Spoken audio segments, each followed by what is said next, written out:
প্রয়োজনে দুনিয়ার 70 বছরের হায়াতের জীবন একজন অন্ধ মহিলাকে নিয়ে কাটায় দিব, তবু একদিনও জাহান্নামের আগুনে জ্বলতে রাজি না।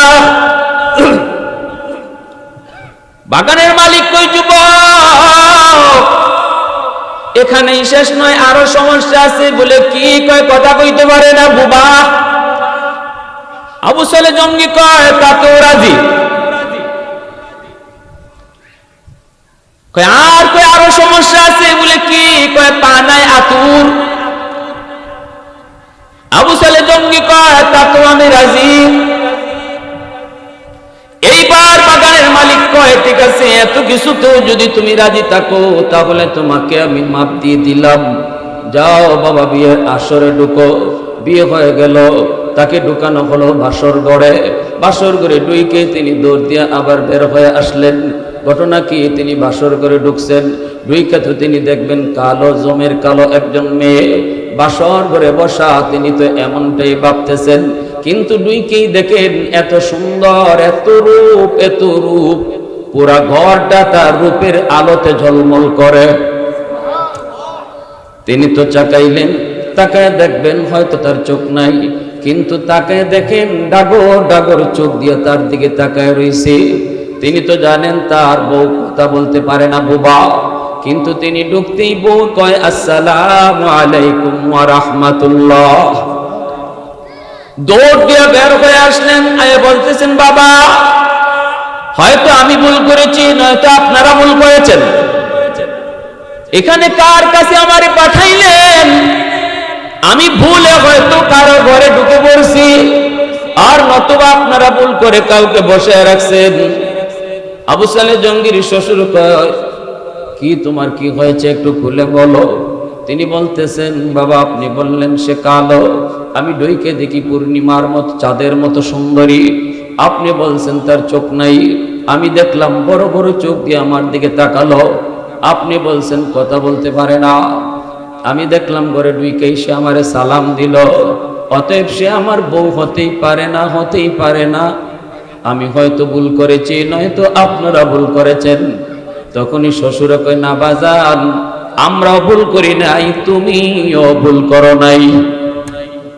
যারে তুমি দেখছো সেই হলো তোমার হালাল বৈধ স্ত্রী, তার সাথেই তোমার বিবাহ হয়েছে। কয় তাহলে আপনি যে বললেন তার চোখ নাই, অন্ধ। কয় কারণ হলো আমার মেয়েটা জীবনে কোনো দিন বেগানা পুরুষ এই চোখ দিয়া দেখে না। আপনি বলেছেন কথা বলতে পারে না, কয় কারণ হলো এই মুখ দিয়ে আমার মেয়েটা বেগানা পুরুষের সাথে কোনোদিন কথা বলে নাই।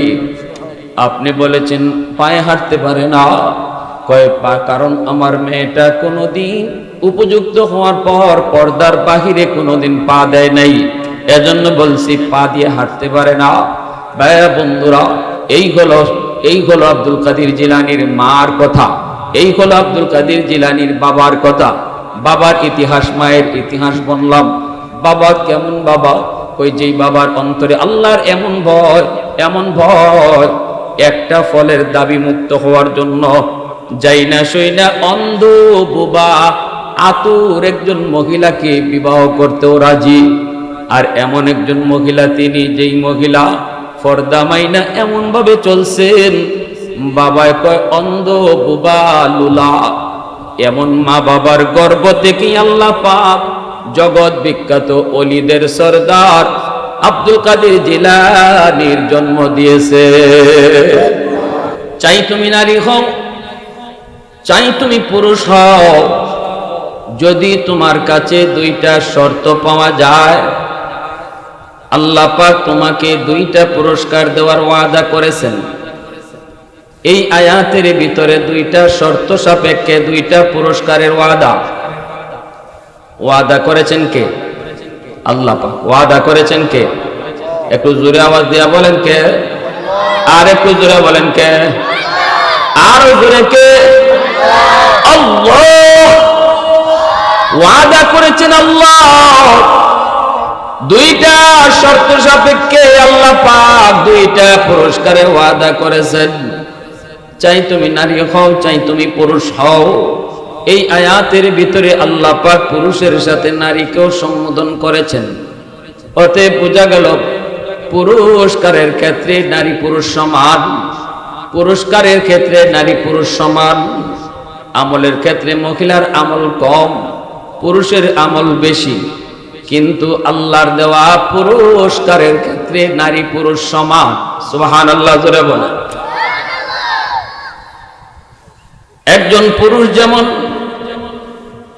ওই দুই শর্ত সাপেক্ষে দুইটা পুরস্কার পাবে, একজন নারীও দুইটা শর্ত সাপেক্ষে দুইটা পুরস্কার পাবে।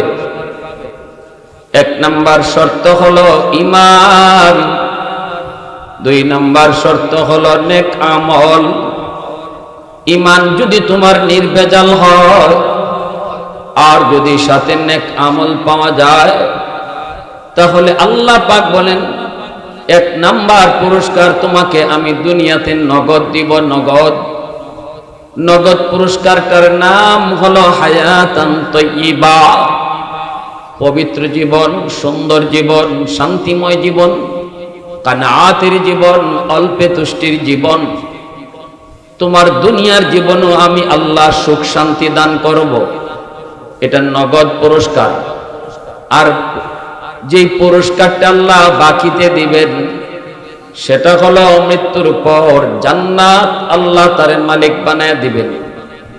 অতএব আমাদের জানা প্রয়োজন শর্তগুলা কি কি, একটু সংক্ষিপ্ত আকারে বোঝাও প্রয়োজন। শর্ত এক নম্বরে ঈমান। ঈমান তো আল্লাহ আমাদেরকে জন্মসূত্রে দিয়া দিছেন। মুসলমানের ঘরে জন্ম নেওয়ার কারণে আমরা মুমিন, মুসলমানের ঘরে জন্ম নেওয়ার কারণে আমরা মুসলমান, ঠিক না? এটা আমাদের কামাই করার বিষয় না, কামাইও করতে হয় নাই। শুধুমাত্র দ্বিতীয় শর্তটা নেক আমল, ওই নেক আমলটা আমাদের কামাই করা প্রয়োজন। নেক আমল বলতে কি বোঝায়? নেক আমল বলতে আল্লাহ পাকের বিধিবিধান মানা, নিষিদ্ধ কাম থেকে নিজের বিরত রাখা, এর নাম হলো নেক আমল। এর নাম আদেশ মানা আর নিষেধ থেকে দূরে থাকা, ঠিক কিনা? শুধু নামাজের ভিতরেই নেক আমল সীমাবদ্ধ নয়, শুধু রোজার ভিতরেই ইবাদত আর বন্দেগী সীমাবদ্ধ নয়। ঘরের ভিতরে আমাদের নেক আমল করার সুযোগ রয়েছে, সমাজের মধ্যে নেক আমলের সুযোগ রয়েছে, চাকরির টেবিলে বসেও নেক আমলের সুযোগ রয়েছে, হাওরে বন্দরে থাইকেও নেক আমল করার সুযোগ আসেনি না নাই?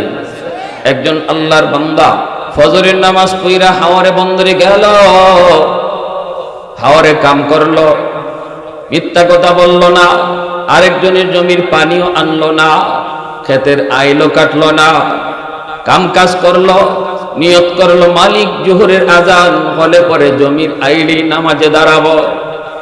এই মানুষটা জোহরের আজান হলে পরে যখন জমির আইলি নামাজে দাঁড়ায় যায়, আল্লাহ পাক ফেরেশতাদেরকে বলেন, ফেরেশতারা দেখো আমার বান্দা কামের ভিতরও আমার বিধান নামাজের কথা ভুলে নাই।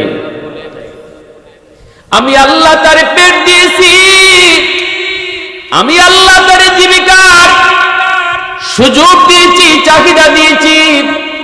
তোমরা ফেরেশতাদের পেট নাই, এজন্য তোমাদের খানার প্রয়োজন নাই, তোমাদের পানির তৃষ্ণা হয় না, ক্ষুধাও লাগে না, যার কারণে তোমরা 24 ঘন্টা আমি আল্লাহর কদমে সেজদা দাও, রুকু করো, তাসবিহ পড়ো।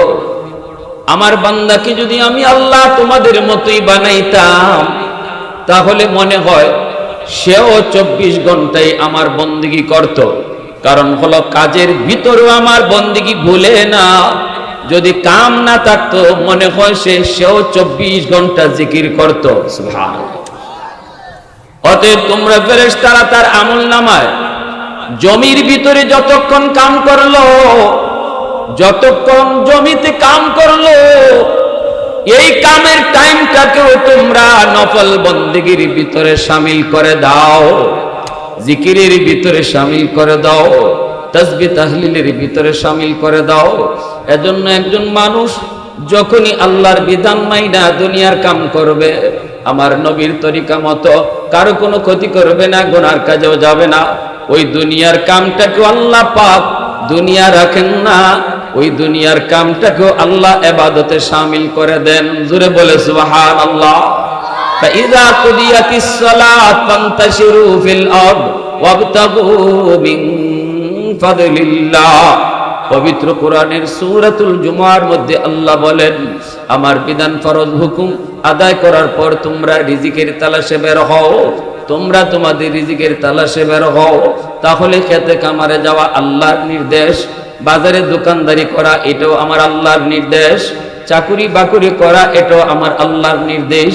যদি কোনো মানুষ আল্লাহর বিধান, নামাজ, আল্লাহর বিধান, ফরজ বিধানগুলা আদায় করার পর দুনিয়ার কামে লিপ্ত হয়, সে যেন আল্লাহর আদেশ পালনে লিপ্ত হয়েছে। অতএব দোকানদারিটাও তখন ইবাদতের ভিতরে শামিল হয়ে যায়, ঠিক কি না? কারণ আল্লাহ পাক বলেন, ওয়ামা খালাকতুল জিন্না ওয়াল ইনসা ইল্লা লিয়াবুদুন। আল্লাহ বলেন, আমি ইবাদতের জন্যই শুধু মানুষের জিনকে বানাইলাম। ইবাদতের জন্যই শুধু যদি মানুষকে বানানো হয়, তাহলে আমার ঘুম কোথায় গেল, আমার খাওয়া কই গেল, আমার দোকানদারি কই গেল, হাওয়ারে বন্দরে কামকাজ কই গেল? আল্লাহ তো খালি বানাইছে নামাজের লাগি, আল্লাহ খালি বানাইছে ইবাদতের লাগি। না না, আপনি বুঝতে ভুল বুঝেছেন। আল্লাহ ইবাদতের জন্য বানাইছে, খালি নামাজের জন্য বানাই নাই, ইবাদতের জন্য বানাইছে। ঘুমটারও আপনি ইবাদত বানানোর জন্য দুনিয়া পাঠাইছে, আপনার খাওয়াটাকেও ইবাদত বানানোর জন্য আল্লাহ দুনিয়ায় মানুষ পাঠাইছে, হাওয়ারে বন্দরে কামকাজ করাটাকেও ইবাদত বানানোর জন্য আল্লাহ মানুষ বানাইছে, আমার দোকানদারিটাকেও ইবাদত বানানোর জন্য আল্লাহ মানুষ বানাইছে। যদি আমি দোকানদারিটাও আল্লাহর বিধান মতো করি, মিথ্যা কথা না বলি, মাপে কম না দেই, আজান হলে মসজিদে যাই, কাস্টমারকে না ঠকাই, তাহলে দোকানদারির পুরা টাইমটাকেও আল্লাহ ইবাদতের ভিতরে শামিল করে দিবে। আল্লাহর কোন বান্দী ফজরের নামাজ পড়ার পর ঘরের কাম কাজে লিপ্ত হয়েছে, আল্লাহর বান্দী ঘরের কাম কাজে লিপ্ত হয়েছে ফজরের নামাজের পর, এইবার সে নাস্তা বানাইতেছে, বিবির নাস্তা বানাইতেছে, স্বামীর জন্য, বাচ্চার জন্য, ঘরের মানুষের জন্য। এরপরে রান্না বান্না করতেছে, রুটি বানাইলো, সবজি করলো, তাদের সামনে হাজির করলো। কিছুক্ষণ পরই আবার দুপুরের খানার জন্য আল্লাহর বান্দি রেডি হয়ে গেল। আবারও ঘর ঝাড়ু দেওয়া শুরু হলো, ঘর পরিষ্কার করলো, তারপরে রান্না বান্নার কাজে লিপ্ত হলো। এরপরে জোহরের আজান হলো, আল্লাহর বান্দি জোহরের নামাজটা টাইম মতো পড়ে নিল। জোহরের নামাজের পর আবার খানা রেডি করে ফ্যামিলির মানুষের সামনে খানা হাজির করলো। বলুন তো, এতটুকু সময়ের ভিতরে আমরা দেখলাম শুধু নামাজ পড়ছে, ইবাদত বলতে এত দূর? না না, এত দূর ইবাদত নয়। ফজরের নামাজটা পড়ার পর আর জোহরের নামাজটাও ঠিক মতো আদায় করার পর ঘরের ভিতরে পর্দা মাইনে চললো, আল্লাহকে নারাজ এমন কোনো কাম সে করে নাই, স্বামীর কি খুশি রেখে চললো, বেপরদায় বের হলো না। আল্লাহর বান্দি জোহর পর্যন্ত শুধু নয়, এমনকি মাগরিব পর্যন্ত যতগুলা সময়, এই সময়ের ভিতরে সে যত কাম ঘরের করলো, পুরা সময়টাকে আল্লাহ পাক নফল নামাজ পড়লে পরে যেই সওয়াব হতো, ঘর ঝাড়ুর টাইমটাও তার নফল নামাজের ভিতরে শামিল হয়ে গেল। এজন্যই আল্লাহর একজন বান্দি মহিলা, পুরুষের আগে মহিলারা আল্লাহর ওলি হওয়া সহজ। একজন পুরুষ আল্লাহর ওলি হওয়া যতটা কঠিন, মহিলা আল্লাহর ওলি হওয়া ততটা সহজ। কারণ মহিলা আল্লাহর কাছে হিসাব তার বড় কম। নামাজের হিসাব দাও, রোজার হিসাব দাও, সতীত্বের হিসাব দাও, স্বামীর হুকুম মাইনা চলছো কিনা এই হিসাব দাও। কথা 4টে হই, এর 5 নম্বর কোনো কথাই নাই। নামাজটা পড়ছো নি, রোজা রাখছো নি, স্বামীরে মানছো নি, পর্দা করছো নি, 4 কাম কইলই। মহিলা এই 4 কাম যার ঠিক আছে, দুনিয়াতে সে আল্লাহর ওলির তালিকায় নাম লেখায় নিছে। জোরে কন্যা সুবহানাল্লাহ। সে আল্লাহর ওলির তালিকায় নাম লেখায় নিছে। এই মহিলা কইবেন পুরুষের তুলনায় তার আমল তো কম। মহিলারা আমার নবীর কাছে প্রশ্ন করেছিল, নবী গো, পুরুষ তো আমাদের চেয়ে আমল বেশি করার সুযোগ পায়। যেমন পুরুষে জুম্মার নামাজ পড়ে, পুরুষে ঈদের নামাজ পড়ে, পুরুষে আবার দেখা যায় জিহাদও করে। আমরা মহিলারা জুম্মায়ও যাইতাম পারি না, আমরা ঈদের নামাজও পারি না, আমরা জিহাদও যাইতাম পারি না। তাহলে পুরুষের আমল তো আমাদের চেয়ে বেশি হয়ে গেল। আল্লাহর নবী রহমতের নবী বলেন, শোনো, তোমরা যদি ঘরের কাম ঠিক মতো আদায় করো, পর্দা রক্ষা করে চলো, স্বামীরে খুশি রেখে চলো, তাহলে স্বামী বাহিরে গিয়া যতগুলা আমল করেছে, বাহিরে গিয়া জুম্মা পড়েছে, তোমাকে আল্লাহ পাক ঘরে বসায়া জুম্মার সওয়াব দিয়ে দিবে। স্বামী ঈদের নামাজ পড়েছে, তুমি ঘর ঠিক রাখছো, আলমারআতু রাইয়াতুন আলা বাইতি যাওজিহা ওয়া ওয়ালাদিহি, মহিলা তুমি স্বামীর মালের হেফাজত করছো,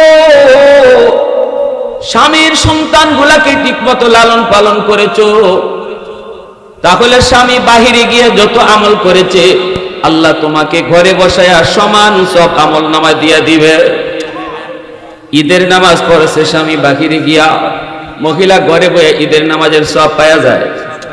পুরুষ মানুষ জিহাদ করেছে বাহিরে গিয়া, মহিলা ঘরে বসে জিহাদের সমান সওয়াব পাওয়া যায়। সুবহানাল্লাহ। কারণ মহিলাকে আল্লাহ পাক রব্বুল আলামিন স্বামীর মালামাল হেফাজত করলো কিনা এটা আল্লাহর কাছে মহিলা জিজ্ঞাসিত হবে। সন্তানগুলাকে ঠিক মতো মানুষ করলো কিনা, সন্তানকে ঠিক মতো দিন শিখাইলো কিনা, এই ব্যাপারে মহিলা আলাদাভাবে জিজ্ঞাসিত হবে। কারণ বাবার চেয়ে মাকে সন্তানরা বেশি টাইম পায়, মার কাছে সন্তানরা বেশি টাইম পায়। বাবাকে কম সময় দেখে, গর্ভে ছিল তাও মায়ের পেটে, মাকে মার সাথেই ছিল, দুধ পান করেছে তাও মায়ের দুধ পান করেছে, মায়ের সাথেই ছিল। কিছু ছোট্ট বয়স, হাঁটা মাত্র শিখেছে বাচ্চা, তখনও মায়ের সাথে। বাবা তো কাজকর্মের জন্য ঘরের বাহিরে ছিল। এজন্য শিশু বাচ্চাগুলি বাবার চেয়ে মাকে বেশি টাইম পায়, মার আমলটা বেশিরভাগ সন্তানে লক্ষ্য করে। এজন্য মায়ের আমলের আসর সন্তানের উপরে বেশি পড়ে।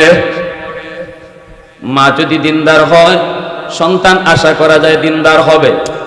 মা যদি নামাজি হয়, আশা করা যায় সন্তান নামাজি হবে।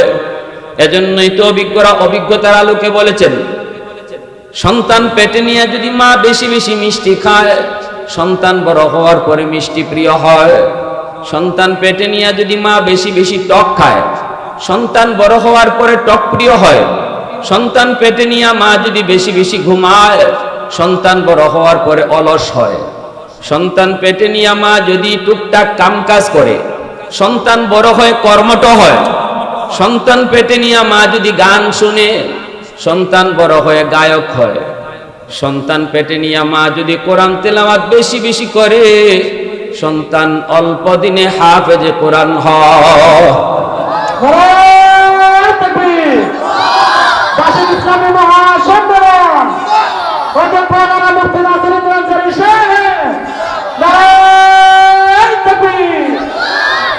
একটু আগায় বসে, লা ইলাহা ইল্লাল্লাহ, জুড়ে লা ইলাহা ইল্লাল্লাহ,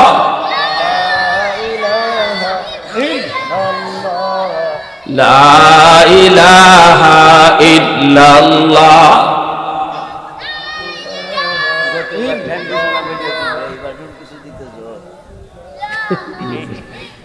লা ইলাহা ইল্লাল্লাহ, লা ইলাহা ইল্লাল্লাহ, লা ইলাহা ইল্লাল্লাহ, মুহাম্মাদুর রাসূলুল্লাহ। জোরে সুরে বলি সাল্লাল্লাহু আলাইহি ওয়াসাল্লাম। এজন্য বলতেছিলাম, মার আমলের আসর সন্তানের উপরে বাবার চেয়ে বেশি পড়ে। বাবার চেয়ে মার আসর, মার আমলের আসর সন্তানের উপরে কম পড়ে না বেশি পড়ে? এজন্যই মা বেশি দিনদার হওয়া দরকার। মার দিনদারিটা বেশি প্রয়োজন, মার দিনদারিটা বেশি প্রয়োজন। কারণ মার টাচে সন্তান বেশি টাইম থাকে, ঠিক না? বাবার চেয়ে মার টাচে বেশি টাইম থাকে, এজন্য এর আসরটাও বেশি পড়ে। মা যদি নামাজি হয়, সন্তান মাকে নামাজ পড়তে দেখে, এই নামাজের চিত্র সন্তানের দিল দেমাগের ভিতরে পড়ে। মা যদি কোরআন পড়ে, এই কোরআন পড়ার দৃশ্যটা শিশুকালে সন্তান দেখে, মরণ পর্যন্ত এই দৃশ্যটা তার চোখের মধ্যে থাকে। আমার আম্মাকে আমি কোরআন তেলাওয়াত করতে দেখছি, মা যদি পরপুরুষ দেখলে পরে আড়াল হয়ে যায়, মাথায় কাপড় দিয়ে দেয়। দেখবেন ছোট্ট মেয়েটাও সেও শিশুকাল থেকে এটা শিখে ফেলে, ঠিক না? আমি দেখছি আমার ছোট বাচ্চাটা যদি দেখছে হঠাৎ করে আমার ছোট ভাই এই রুমে ঢুকতেছে, জজ সাহেব এই রুমে ঢুকতেছে, অথচ এই রুমে তার মা আছে, আমার ছোট্ট মেয়ে বুঝে না এখনো পর্দা কিতা কুস্তুই বুঝে না, খালি যদি এরম দেখে ঠাস করে দৌড় দিয়ে গিয়ে চাচুরে দুই রেখা, চাচু এই রুমে আম্মু আছে। পর্দা কি বুঝেই না, গিয়ে আপনি আঞ্জাদে দুই রেখা কইতেছে চাচু এই রুমে আম্মু আছে। এটা কি? ওই দেখছে মারে, মারে দেখছে যে মা কোনো পরপুরুষ দেখলে পরে সাথে সাথে পর্দার জায়গা দৌড় দিয়া জায়গা আনলে। কোনো সময় এরকম দেখছি, আমার ফুতেও দেখছি আস্তে করে টান দিয়ে এইবার ঘরের পর্দাটারে, ওই যে দরজার পর্দাটারে টান মেরে এমনি পর্দার মাঝে নিয়ে আসে, দেখ খেলায় এই কথা বুঝাইলায় যে এই ঘরে আর কেউ আয়ো না, এখানে মা আছে।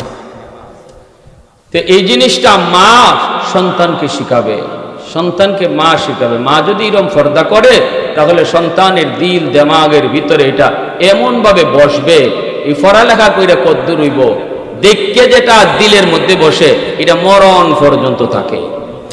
এজন্য ঘর হলো সন্তানের সর্বপ্রথম বিদ্যালয়, আর মা বাবা হলো সন্তানের সর্বপ্রথম ওস্তাদ। ঘর হলো প্রথম বিদ্যালয়, জন্মের পরে সর্বপ্রথম বিদ্যালয় হলো, সর্বপ্রথম মাদ্রাসা হলো ঘর, আর মা বাবা হলো সর্বপ্রথম ওস্তাদ। এজন্য ঘরের মধ্যে আমার পরিবেশটা দিনদারি পরিবেশ গড়ে তোলো, তাহলে সন্তানের অটো দিনদার হয়ে যাবে। আলহামদুলিল্লাহ, দিনদারি তার ভিতরে চলে আসবে। এজন্যই তো বড় পীর আব্দুল কাদের জিলানী রহমাতুল্লাহ আলাইহির আব্বা আবু সালে জঙ্গি, দেখেন বড় পীর আব্দুল কাদের জিলানী এত বড় জগৎ বিখ্যাত আল্লাহর ওলি হইছেন কেমন মা কেমন বাবার ঘরে। ও আমার মা বোনেরা, খেয়াল করে শোনো, একটু দিলটা নরম করে কথাগুলি বোঝার চেষ্টা করো। নবী আসার দরজা বন্ধ, কিন্তু আব্দুল কাদের জিলানী আসার দরজা আল্লাহ বন্ধ রাখে নাই। রসুল আসা বন্ধ, কিন্তু মঈনুদ্দিন চিশতির মতো আল্লাহর ওলি দুনিয়া আসার দরজা বন্ধ হয় নাই। নবী আসার দরজা বন্ধ, শাইখে গুনুই রাহিমাহুল্লাহর মতো ওলি আল্লাহ এখনো দুনিয়া আসার দরজা আল্লাহ বন্ধ করে নাই। আল্লাহর ওলি শাইখে গুনুই রাহিমাহুল্লাহর মার মতো একজন মা হও, জিলানির মার মতো একজন মা হও, চিশতির মার মতো একজন মা হও। এখনো আল্লাহ তোমার গর্ভ থেকে মঈনুদ্দিন চিশতি আল্লাহ জন্ম দিবে। আবু সালে জঙ্গি নদীর কিনারায় বসা, পেটে ক্ষুধা, পানির স্রোতের তালে তালে একটা ফল ভেসে আসলো। এই ফলটা দেখি আব্দুল কাদের জিলানী রহমাতুল্লাহ আলাইহির আব্বা আবু সালে জঙ্গি, ইনি ফলটা পাইয়ে এই ফলটা খেয়ে ফেললেন। ফলটা খেয়ে ফেলার পরেই তার অস্থিরতা শুরু হয়ে গেল। আমি তো এই ফল কার ফল খাইলাম, কোন বাগানের ফল খাইলাম? পানিতে ভেসে ভেসে আসলো নদীর স্রোতের তালে তালে। যতই আসুক আমি তো এই ফলের মালিক না, মালিক তো হলো ফলের গাছের মালিক, গাছের মালিক হলো মালিক। আমি তো মালিকের অনুমতি নেই, আমি তো অনুমতি ছাড়া ফলটা খেয়ে ফেললাম। হায়, আমি তো নাজায়েজ কাম করে ফেললাম। না না, এটা আমার জন্য বৈধ হয় নাই। অন্যের জিনিস অনুমতি ছাড়া ব্যবহার করা সম্পূর্ণ নাজায়েজ, ঠিক কিনা জোরে বলেন? আরেকজনের জিনিস তার অনুমতি ছাড়া ব্যবহার করা সম্পূর্ণ নাজায়েজ। মা বোনেরা খেয়াল রাখো, আরেক ঘর থেকে তুমি এক মহিলার কিছু আনবা, না জিগাইয়া আনা সম্পূর্ণ নাজাইজ। কথাটা বুঝে আসছে? আমরা তো এমনও দেখি আব্বাই মাঝে মাঝে কই ফুল কত জিনিস যে কতবার আইনা রাখলাম, এরপরে যে কেডায় নে কই নে এটার কোনো হদিসই পাওয়া যায় না। আচ্ছা কথা নেও, তুমি কুড়াল নেও, দা নেও, ইতা নেও, হিতা নেও, একটু কইয়া নিলে অসুবিধা আছে। তো কইয়া নিলে তো একজনের জানা থাকে আমার দাটা অমুকে নিছে, হে যদি দেওয়ান তার মনেও না থাকে, আমার তো মনে থাকবে লইয়াই মুগিয়া। কিন্তু দেখা যায় না এরম না। আমাদের মাঝে এই জিনিসটার এই রূপটা খুব বেশি খারাপ। মা বোনেরাও অনেক সময় খেয়াল রাখবেন, আপনি আরেক ঘর থেকে বা নিজের ননদের কাছ থেকে বা নিজের জেঠাসের কাছ থেকে তুমি একটা জিনিস আনতে গেছো, তারে জিগাইয়া আনো, তারে কইয়া আনো যে তোমার এই জিনিসটা আমি নিতাছি, একটু পরে দিয়া দি। মনে না জিগাইয়া আনা এটা না যায়, ব্যবহার করা এটা না যায়, এটারও হিসাব দিতে হবে আল্লাহর দরবারে। আর আমরা তো আলহামদুলিল্লাহ আম গাছের তলে দিয়ে যদি যাই আমের দিন, তাহলে আম গাছের তলে আম যে কয়টা পাইলাম মনে করলাম সবটার মালিক আমি, গিয়া দুধ দিয়া কলা দিয়ে আম খাইয়া শরীরে রক্ত বানাইয়া শেষ চাইতে উঠিয়া জুম্মর জুম্মর ইল্লাল্লাহর জিকিরও যদি করি লাভ হইত না, ঠিক না? হ্যাঁ, আম গাছের তলে যে আম পড়ছে এই আমের মালিক আমি না, গাছের মালিক এখন আমের মালিক, ঠিক না?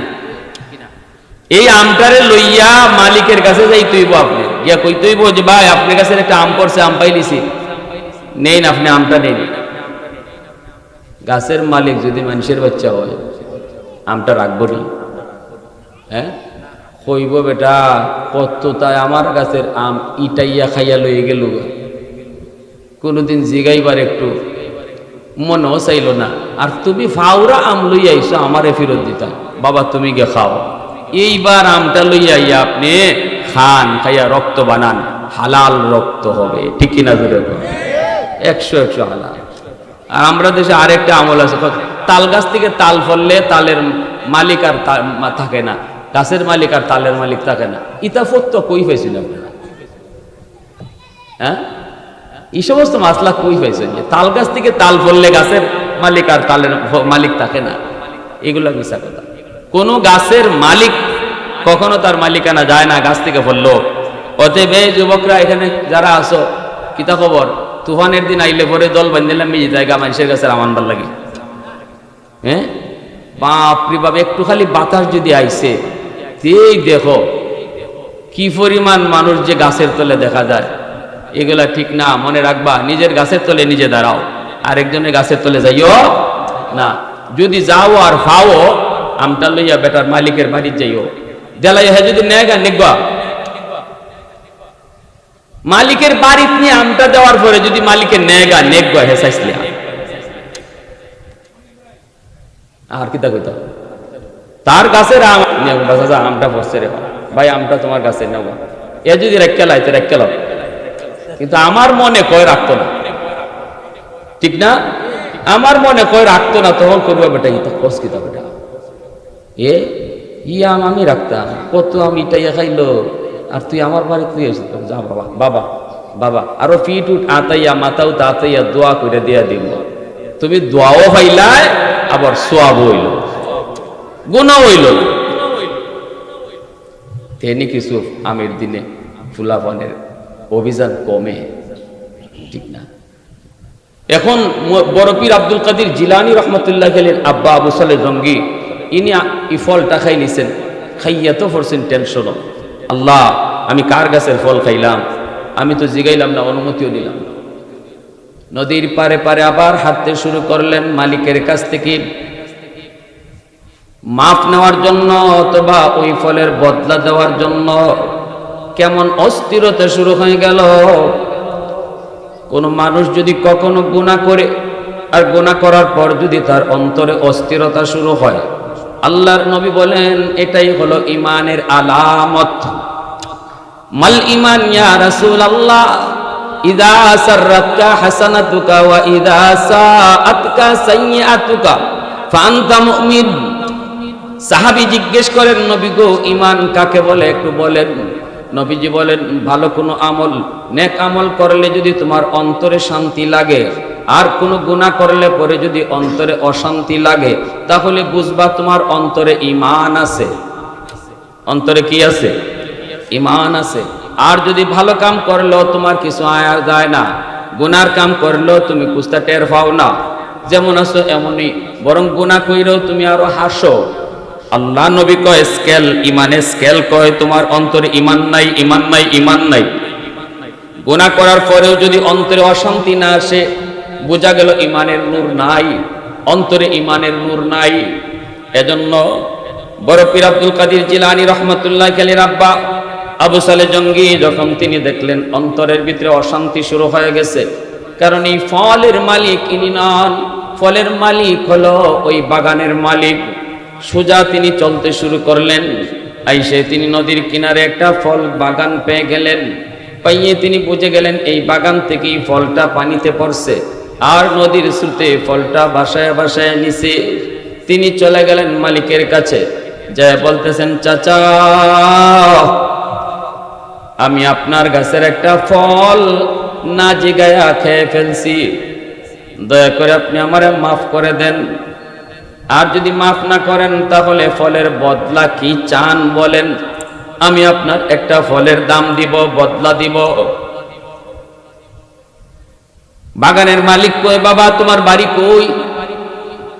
কয় বাড়ি অমুক জায়গায়। কয় এত দূর আমার ফল গেল কেমনে? কয় স্রোতের পানিতে ভাসতে ভাসতে গেল, আমি নদীর কিনারেই বসা ছিলাম, ছিল প্রচন্ড তৃষ্ণা, প্রচন্ড ক্ষুধা, পাইয়েই তো খেয়ে ফেলেছি, কিন্তু পরে অস্থির, হায় আমি কি করলাম, কি করলাম, অনুমতি ছাড়া আমি অন্যজনের ফল খেয়ে ফেললাম। চাচা আমাকে আপনি মাফ করেন, মাফ করেন, আমি তো একটা নাজায়েজ কাম করে ফেলেছি, আমি এতটুকু গুনার কারণে আল্লাহ পাকের জাহান্নামের আযাব আমি সইতে পারবো না। জাহান্নামের আযাব থেকে বাঁচার জন্য এখানে যা করতে হয় আমি তা করতে রাজি, আপনি বলেন মাপ দিবেন নাকি বদলা নিবেন? বাগানের মালিক কয়, বাবা একটু বসো, আমি ঘরের ভিতর থেকে আই। ঘরের ভিতরে গিয়ে বিবিকে ডাক দেয়া কয়, বিবি, বিবি কয় এতদিন পর্যন্ত আমরা উপযুক্ত একটা ছেলে খুঁজতেছিলাম আমার মেয়ের জন্য, আমার মেয়েটা বড় দিনদার, বড় আল্লাহওয়ালি, এমন একটা দিনদার আল্লাহওয়ালা ছেলে খুঁজতেছিলাম, মনে হয় আল্লাহ উপযুক্ত ছেলে আমাদের ঘরে পাঠাইয়া দিছে। তাহলে বিয়ে শাদীর ক্ষেত্রে মাল দেখবো, সম্পদ দেখবো, ধন দৌলত দেখবো, গোষ্ঠী দেখবো, সুন্দর দেখবো না দিনদারি দেখবো? ফাজফার বিজাতিদ দ্বীন, নবী কয় দিনদারিকে প্রাধান্য দাও। সুন্দর যদি পাও তাহলে প্লাস, বংশ যদি পাও তাহলে প্লাস, ধন দৌলত যদি পাও তাহলে প্লাস, কিন্তু দিনদারি নাই শুধু সুন্দর লাভ নাই, দিনদারি নাই শুধু বংশ লাভ নাই, দিনদারি নাই শুধু সম্পদ কোনো লাভ নাই, ঠিক কিনা? এর ভিতরে কোনো বরকত নাই। যুবকরা যদি নিয়ত করে লাও যে দিনদারি ছাড়া, পর্দানিশীল ছাড়া, আল্লাহ বিরু ছাড়া বিয়া করতাম না, আর যুবকরা বাপ মায়েও যদি নিয়ত করেন, তাহলে মেয়ের মা বাপ যারা আছে এরা মেয়ের বুরকা ঢুকাইতে বাধ্য। আপনি তো আপনি ফুতের লাগে বিয়া করাইতেন না, তো বিয়া দিব কার কাছে? কিন্তু আমরা চাইলে ছেলের বাবা যারা আছে, আমরা যদি নিয়ত করি না না মোটরসাইকেল না হইলে হইতো না, আমার পুত্রী বিদেশে টেকা যদি বিদেশ না পাঠায় তাইলে হইতো না, এই নিয়ত যদি করি তাহলে তো মেয়ের মা বাবা এইভাবেই চলবো, মেয়েরা এইভাবেই চালাইব, পর্দার দরকার নাই, মোটরসাইকেল দিয়ে দিব না, ফুলারে বিদেশ পাঠাই দিব না। এই অবস্থা যদি হয় তাহলে মেয়েরা কোনোদিন পর্দার ঢুকবে না। আমরা একটু চেঞ্জ হই, যারা ছেলের বাপ মা আছে আমরা একটু নিয়ত করি না ছেলে বিয়া করাইমু, যৌতুক নিমু, মাতুন্য গোস্ত যদি আপনারা হাও কন্যা নাও কন্যা কি তা ডর লাগিয়েছে কি আপনারা? কি হুজুরে ওয়াজ বইয়া দিয়ে এবার আমরা কি কইতেছে আল্লাহ জানে।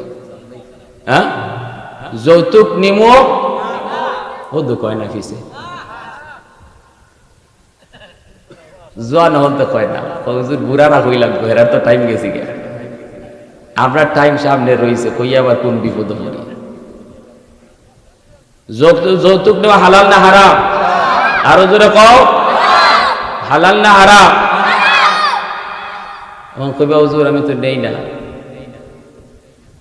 কিন্তু নিজেটি কই ঘুরাইয়া নিছি, ডাইরেক্ট কইছি না, আমি না কইয়া ওই আরেকজন তৃতীয় একজনের দেখো হয়েছে, ও বা এই যুগে মোটরসাইকেল ছাড়া কি বিয়া হয়নি, বেটার ফুলার বাফে নাও কইছে ওই না, এরা কইতো কেমনে, সম্মানী মানুষ। কিন্তু একটা সাইকেল সাইকেল না দিলে বা একটা ফ্রিজ ফ্রুজ না দিলে এই যুগে একবারে সাদা মাটা বিয়া হয়নি। আমি কিন্তু ভাত খাইছি ঠিকই, তবে আত গুড়াইয়া, ঠিক না? ইতা আল্লাহ বুঝেনি, মা মাতেন না দিই, আমি যে অত সুন্দর গুড়াইয়া গে খাইছি এটা কেউ দেখছে না, দেখছে কেটা? হ্যাঁ, সবরে ধোকা দেওয়া যায়, ফাঁকি দেওয়া যায়, কাকে ফাঁকি দেওয়া যায় না? কষ্ট পাইতেছেন আপনারা? নিজের এলাকার মানুষ তো, এই জন্য ওয়াজ কোনো ওই রকম, আমি আপনার সাথে গফ করতেছি, আর আজকে শরীরটা একটু অনেকটা ক্লান্ত, অসুস্থ দেখছেন না, ওখানে ওষুধ খাইছেন না, এজন্য একটু নিজের মতো করে কথা কইতেছি, কষ্ট পান না তো?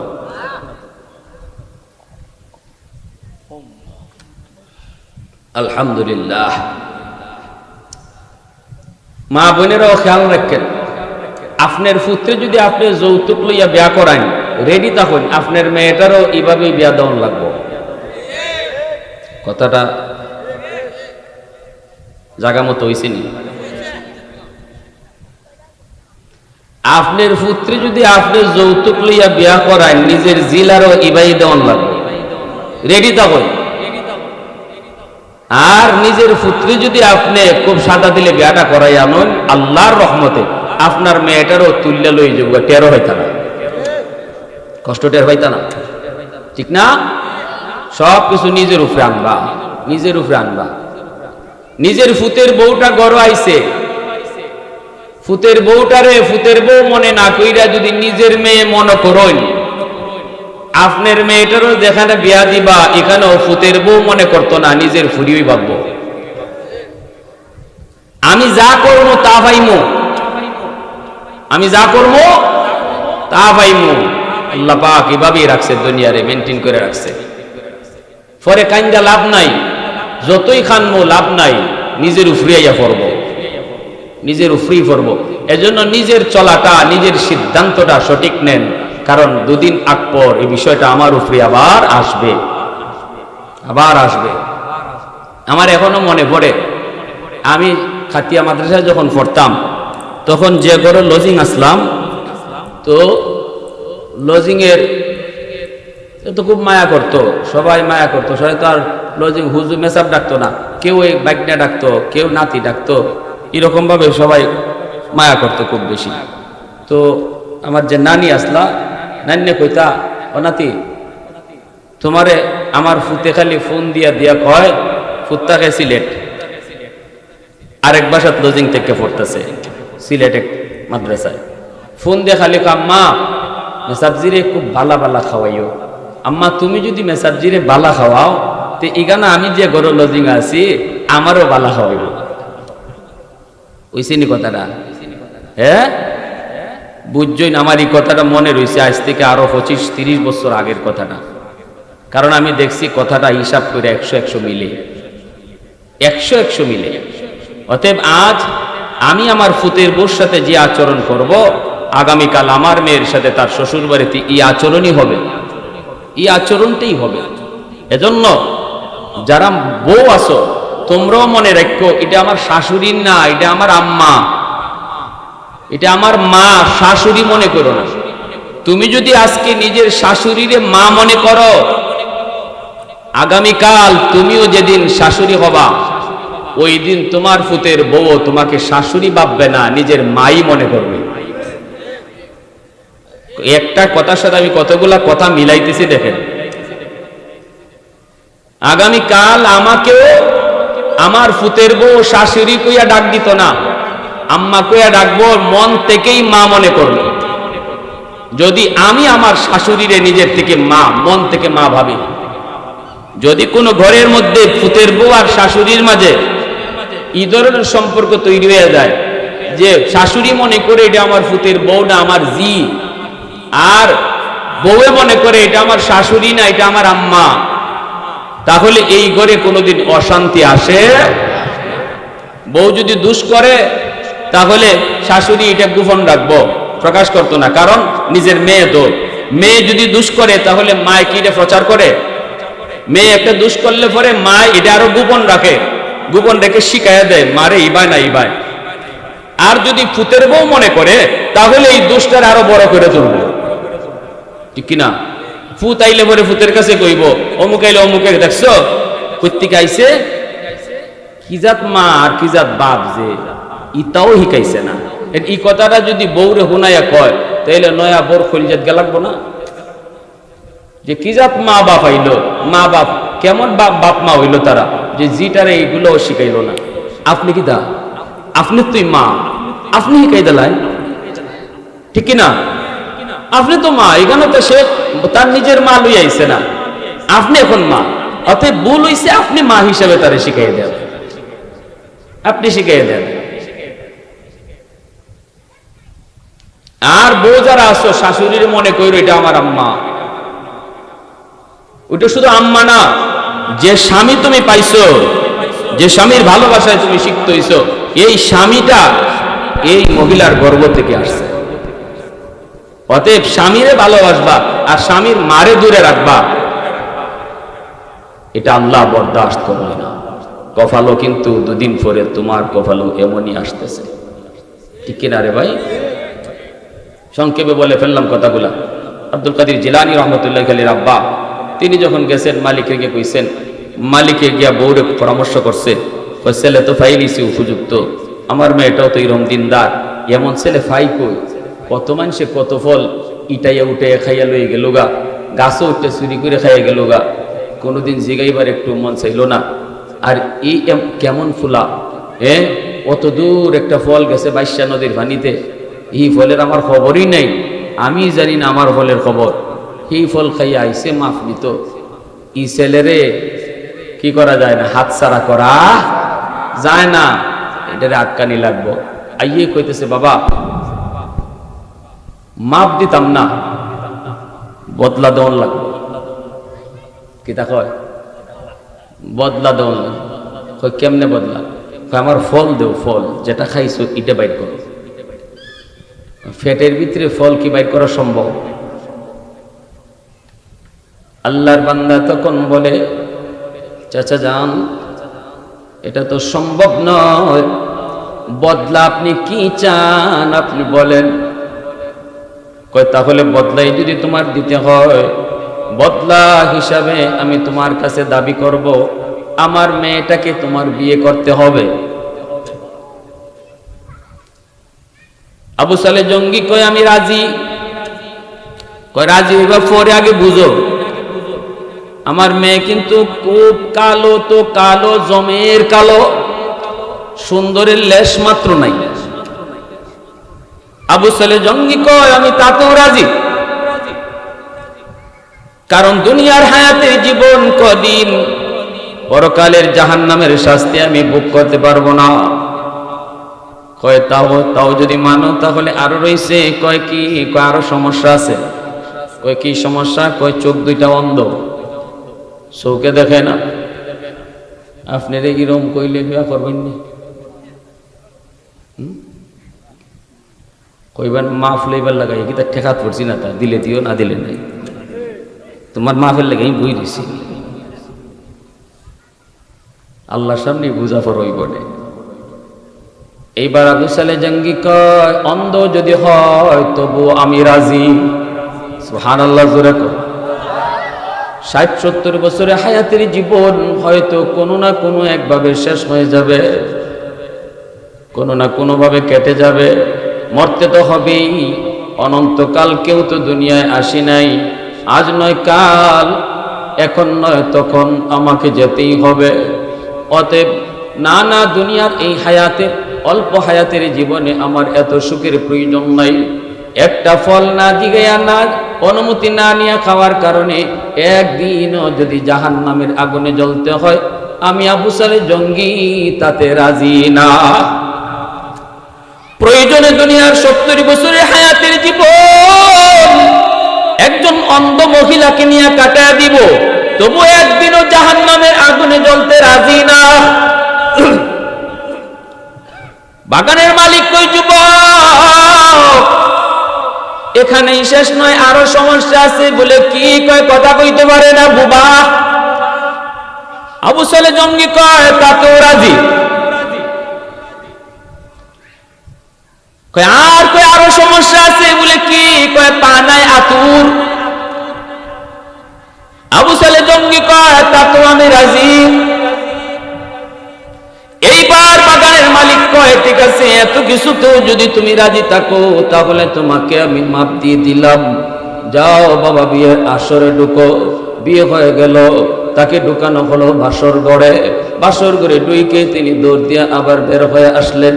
ঘটনা কি? তিনি বাসর ঘরে ঢুকছেন, ঢুকে তো তিনি দেখবেন কালো জমের কালো একজন মেয়ে বাসর ঘরে বসা। তিনি তো এমনটাই ভাবতেছেন, কিন্তু ঢুকেই দেখেন এত সুন্দর, এত রূপ, এত রূপ, পুরা ঘরটা তার রূপের আলোতে ঝলমল করে। তিনি তো চাকাইলেন, তাকায় দেখবেন হয়তো তার চোখ নাই, কিন্তু তাকায় দেখেন ডাগর ডাগর চোখ দিয়ে তার দিকে তাকায় রয়েছে। তিনি তো জানেন তার বউ কথা বলতে পারে না বুবা, কিন্তু তিনি ঢুকতেই বউ কয় আসসালামু আলাইকুম ওয়া রাহমাতুল্লাহ। দৌড় দিয়ে বের হয়ে আসলেন, আয়ে বলতেছেন বাবা হয়তো আমি ভুল করেছি, নয়তো আপনারা ভুল করেছেন। এখানে কার কাছে আমারে পাঠাইলেন? আমি ভুলে হয়তো কারো ঘরে ঢুকে পড়ছি, আর নতুবা আপনারা ভুল করে কাউকে বসে রাখছেন। আবু সালে জঙ্গির শ্বশুর কয় কি তোমার কি হয়েছে একটু খুলে বলো। তিনি বলতেছেন বাবা আপনি বললেন সে কালো, আমি ডইকে দেখি পূর্ণিমার মতো চাঁদের মতো সুন্দরী। আপনি বলছেন তার চোখ নাই, আমি দেখলাম বড় বড় চোখ দিয়ে আমার দিকে তাকালো। আপনি বলছেন কথা বলতে পারে না, আমি দেখলাম ঘরে ঢুকেই সে আমারে সালাম দিল। অতএব সে আমার বউ হতেই পারে না, হতেই পারে না। আমি হয়তো ভুল করেছি, নয়তো আপনারা ভুল করেছেন। তখনই শ্বশুর কয় না বাজান, আমরাও ভুল করি নাই, তুমিও ভুল করো নাই। যারে তুমি দেখছো সেই হলো তোমার হালাল বৈধ স্ত্রী, তার সাথেই তোমার বিবাহ হয়েছে। কয় তাহলে আপনি যে বললেন তার চোখ নাই, অন্ধ? কয় কারণ হলো আমার মেয়েটা জীবনে কোনো দিন বেগানা পুরুষ এই চোখ দিয়া দেখে না। আপনি বলেছেন কথা বলতে পারে না, কয় কারণ হলো এই মুখ দিয়ে আমার মেয়েটা বেগানা পুরুষের সাথে কোনোদিন কথা বলে নাই। আপনি বলেছেন পায়ে হাঁটতে পারে না, কয় কারণ আমার মেয়েটা কোনোদিন উপযুক্ত হওয়ার পর পর্দার বাহিরে কোনোদিন পা দেয় নাই, এজন্য বলছি পা দিয়ে হাঁটতে পারে না। ভাইয়া বন্ধুরা, এই হলো আব্দুল কাদের জিলানীর মার কথা, এই হলো আব্দুল কাদের জিলানীর বাবার কথা। বাবার ইতিহাস, মায়ের ইতিহাস বললাম। বাবা কেমন বাবা? ওই যেই বাবার অন্তরে আল্লাহর এমন ভয়, এমন ভয়, একটা ফলের দাবি মুক্ত হওয়ার জন্য যাই না সই না অন্ধ বোবা আতুর একজন মহিলাকে বিবাহ করতেও রাজি। আর এমন একজন মহিলা তিনি, যেই মহিলা ফর্দা মাইনা এমন ভাবে চলছেন, বাবায় কয় অন্ধ বোবা লুলা। এমন মা বাবার গর্ভ থেকেই আল্লাহ পাক জগৎ বিখ্যাত ওলিদের সরদার আব্দুল কাদের জিলানীর জন্ম দিয়েছে।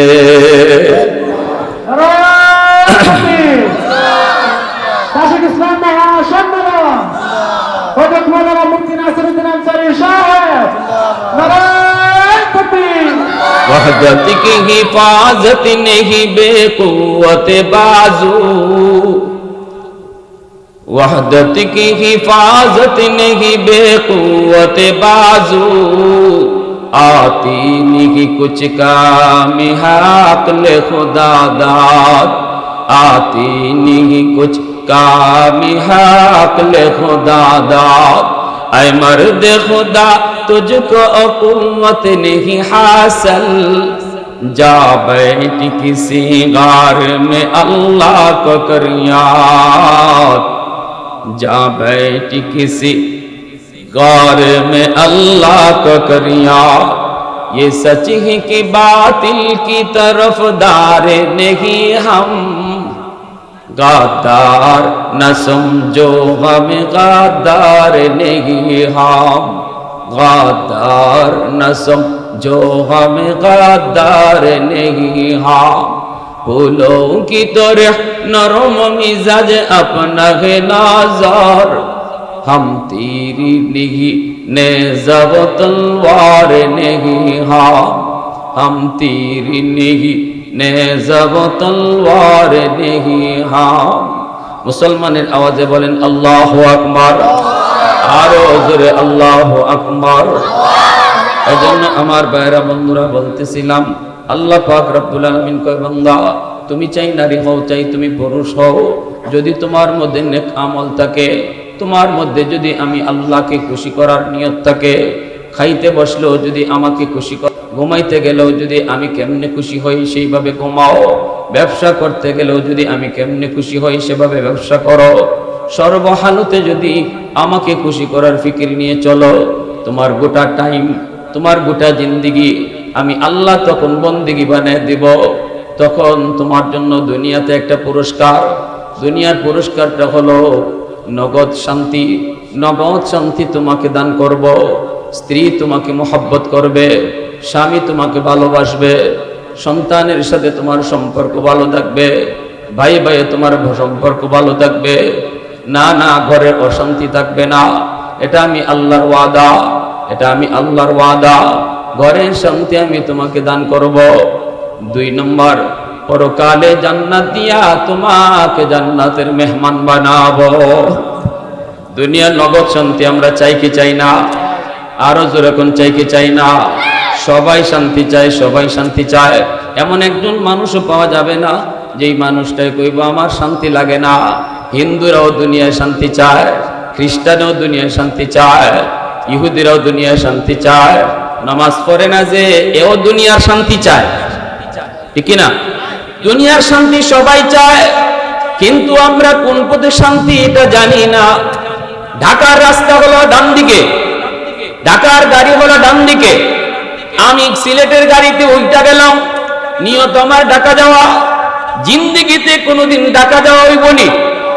যদি একজনই গিয়া কয় ভাই কই যাইবা, কয় ঢাকা, কয় গাড়িতে উঠছো সিলেটের, না মনে ঢাকার গাড়িতে উঠো, কয় না গাড়ি বদলাইতাম না, কত গাড়ি না বদলাইলে ঢাকা যাইবা কেমনে, কয় নিয়ত আমার ঢাকা, গাড়ি বদলাইমু না, সিট পাইছি তো পাইছি, নামবো না। এ সারা জীবন যদি সিটে বইসেও থাকে, জীবনে কোনোদিন ঢাকা যাওয়া হইবনি। এমনি ভাবে আমার আপনার প্রত্যেকে শান্তি চাই, নিয়ত আমার শান্তি, কিন্তু অশান্তির গাড়িতে ওইটা বসা, ঠিক না? নিয়ত আমার শান্তির ঠিকানায় যাওয়া, কিন্তু গাড়ি লইছে অশান্তির। উলামায়ে কেরাম তোমাকে বুঝায়, গাড়ি থেকে নামো, ভুল গাড়িতে উঠছো, এটা শান্তির গাড়ি না। কয় না নামতাম না, গাড়ি বইছি তো বইছি, নিয়ত আমার শান্তির ঠিকানা, গাড়ি আমার অশান্তির গাড়ি, নামতে রাজি না, আলেমুল আমার কথা শুনতে রাজি না। ওই মানুষটাও জীবনে কোনোদিন শান্তি পাবে না, ঠিক কিনা জোরে বলেন? কোনোদিন শান্তি পাবে না। আমরা তো আপনাদের কাছে শুধু এসে কিছু কথা কয়ে যাই। উলামায়ে কেরামের দায়িত্ব হলো শোনায় যাওয়া, মানাইয়া দেওয়া আমাদের দায়িত্ব নয়। আমাদের দায়িত্ব হলো শোনায় যাওয়া। মানবে কি মানবে না, কে মানবে কে মানবে না, এটার ফয়সালা হবে কার সাথে? একটু জোরে বলেন, কার সাথে? ওয়ামা আলাইনা ইল্লাল বালাগ। আমাদের কাম হলো পৌঁছাইয়ে দেওয়া, নবীর কাম ছিল পৌঁছাইয়ে দেওয়া। আল্লাহ কইছে বন্ধু দারোগা বানায়া তোমারে পাঠাইছি না, লাস্তা আলাইহিম বিমুসাইতির, ফিটায় ফিটায় নামাজ পড়াইবা, এই জন্য তোমার দুনিয়া পাঠাইছি না। নামাজ পড়লে কি লাভ, না পড়লে কি ক্ষতি, এই কথা শোনায় যাও, তোমার দায়িত্ব শেষ। এইবার কেউ যদি নামাজ না পড়লে আমারে বুঝ দিতে পারে, অসুবিধা নাই, আমি বুঝবো আর সে বুঝবো, ঠিক না? ফিওনের কাম হইল ঘরে আইয়া নোটিশ লাগাই দেওয়া, এবার জজ সাহেবের সাথে আপনি দেখা করবেন কি করবেন না, এটা আপনার ব্যাপার। আপনি জজের কাছে না গিয়ে যদি পারেন, আমার অসুবিধা কিটা? ফিওনের কাম হইল নোটিশ লাগাই দেওয়া। আগামীকাল 10টার সময় জজ সাহেব আপনাকে তলব করেছেন, ঘরে নোটিশ লাগাই দিয়ে চলে গেছে। আমরা এরকম নোটিশ দিবার লাগে আইছি, ইবার চললে জান্নাত, এবার চললে জাহান্নাম। এবার আপনি না মান্য যদি আল্লাহরে বুঝ দেলাইতে পারেন, আমার অসুবিধা আছে কি কোন? আমার কোনো অসুবিধা আছে? এজন্য আমার ভাইরা, আসুন আমরা প্রত্যেকেই দিন বুঝি, দিন মান্য চলার চেষ্টা করি। আর বিশেষ করে মা বোনেরা আজকে যারা এই আয়োজন করেছে, মা বোনেরা যারা আয়োজন করেছে, তাদের প্রত্যেককে অনুরোধ করব, আল্লাহ পাক তাদেরকে যেন পর্দার ভিতরে থাকিয়া স্বামীর আনুগত্য কইরা সন্তানগুলাকে দিনের পথে চালাইবার তৌফিক দেন।